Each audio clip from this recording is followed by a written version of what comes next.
Hello everyone. From this video lecture we are going to start unit 3, that is a linked list. Okay. Now in this video we are going to see the introduction of linked list and the contents of unit 3. These are the contents included in unit 3: introduction, comparison of sequential and linked organization, representation of linked list, visualization of linked list using arrays, then what is dynamic memory management, and how to use dynamic memory management concept in linked list, then implementation of linked list, type of linked list as circular doubly and operations of that linked list, and applications where we can use the linked list. Here we have taken one application, that is polynomial representation and addition. Okay. Now what is mean by linked list? So linked list is another type of linear data structure, and it is a alternative to arrays. Okay, alternative to arrays. Now linked list can be used as a data structure. Okay, it means that we can represent data in the form of linked list. Each element in linked list contains two parts. One is called as data part, which holds a particular type of data, and second part is called as pointer, which hold the address of next element in the list. This is the representation of list. We will see the pictorial view of linked list in further slides. Okay. Before that, now what is the difference between linked list and array? Okay, and which is better to use when we can use these two types of uh, data structures. Okay, so array is a sequential list, whereas linked list is a linked sequential list, but both are linear data structures, means both representing the data in sequential manner or in linear manner. Okay, and both have some advantages and disadvantages over each other. We will see that in further. Okay, next slide.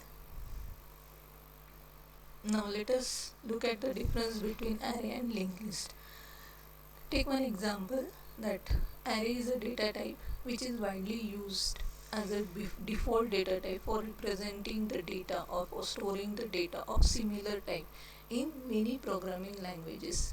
But there are some limitations of using arrays. For example, we cannot store the different types of data in one location or in one memory area. Second thing is that if there are some applications where we don't know how much quantity of data we want to store, okay, at that time there is a limitation in array, because in array we need to declare the size, okay, memory size, and if we don't know how much data we require to store, then how we can define the size, means how much memory we require. At that time we can use linked list. Okay, then this is the pictorial representation or pictorial difference between array and linked list. Through that you will get the clear idea about what is array and what is linked list. See here, array is nothing but a chunk of memory of fixed size. While declaring array, we need to specify size, how much size we require. Okay, where linked list is fundamentally different from the array, and it also store the elements in different way. Here in linked list, these are the elements. These elements are linked each other in linear form, where each element stores a data and a reference. That reference point to the next element after it. This is called as linked list. Okay, first part is data, and second part is reference or pointer, which point to the next element after it. And in linked list, the first element is always called as head node. First element is always called as head node. Okay, this is the difference between array and linked list. Further, these are the more differences between arrays and linked list.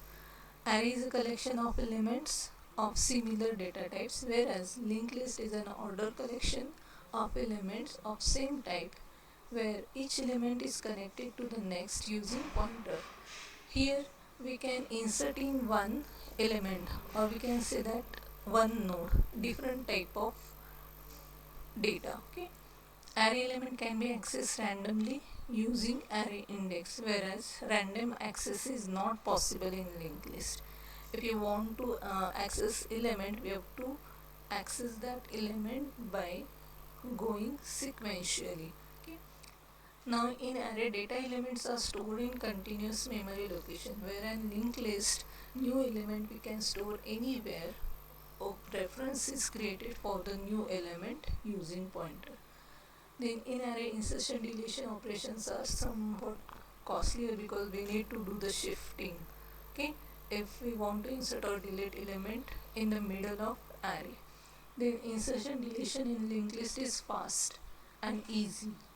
Then memory location memory allocation in array is at the compile time, that is static memory allocation, whereas memory allocation in linked list at the runtime, that is called as dynamic memory allocation. So in this unit we are going to see what is mean by dynamic memory allocation. Okay, the size of array must be specified at the array declaration, whereas in linked list, size of linked list grows and shrink as and when we insert new element or delete element from the list respectively. These are the differences. So that these differences at this time will not get when you go in details about the linked list, then you will come to know the difference between array and linked list. Okay, so for this only just see that what is difference, the difference in terms of representation, differences in terms of insertion deletion operation, difference in terms of memory allocations. Okay, and difference in terms of declaration of data structure. Okay, advantages of linked list: size of linked list is not fixed, so they can be expand and shrink during the runtime. This is the main advantage of linked list. Okay, the size, it is not necessary to declare the size at the declaration time. We can extend the size of list and shrink the size of list at the runtime. Insertion deletion operations are fast. Okay, memory allocation is at runtime, and data structures like stack, queue, trees, graph can be implemented easily using linked list. So that trees, graphs, these are the advanced data structures which get implemented using linked list only, and most of these advanced data structures are used in the recent computer trends. Okay, computer engineering trends. What are the disadvantages of linked list? So memory consumption is more because as compared to array, because each node contains a pointer, that is extra field, and it requires extra memory. That pointer store the address of next element in the list, so it contains the extra memory than array. Element cannot be accessed at runtime, at random. Okay, if you want to access a particular element, you have to traverse from first list to that element. Okay, every time. Then traversing from reverse is not possible in single linked list. Reverse is not possible if list is a single, is in linear manner. Okay, where we can use linked list. So linked list can be used to implement the more advanced data structures like trees, graphs. Okay, and it is used to implement hash tables, where each bucket of hash table can be linked. Again, hash is a advanced data structure where we can implement it using linked list. Okay, and these all advanced data structures are now used in our recent trades in computer engineering like machine learning for representing data. Now, types of linked list. There are three common types of linked list: singly linked list, doubly linked list, and circular linked list. One by one we will see all these types.